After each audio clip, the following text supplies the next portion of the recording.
Our verse for today comes from probably one of the more obscure books in the Bible, and that is the prophet Nahum from chapter 1, verse 3, which says, "The Lord is slow to anger, but great in power, and the Lord will by no means clear the guilty.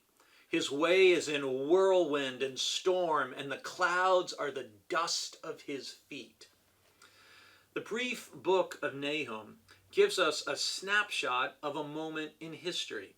The context is the defeat and the destruction and downfall of the proud and formerly mighty Assyrian Empire that had dominated the region from Mesopotamia across all the way to the Mediterranean Sea for centuries, but finally saw its capital city of Ashur fall in the year 614 BC and its other major city, Babylon, fall just 2 years later in 612 BC.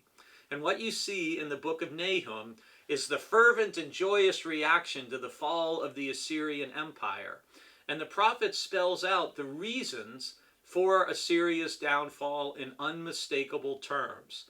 It is the Lord's judgment against a corrupt, proud, defiant nation that didn't serve God.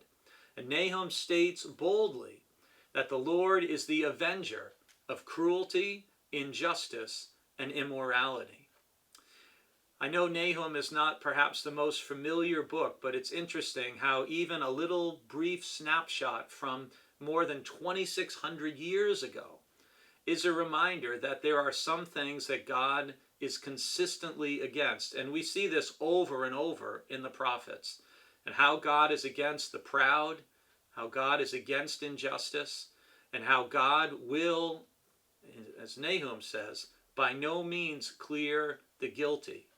We want to make sure that we don't find ourselves suffering the judgment of God because we have not lived and followed in God's ways.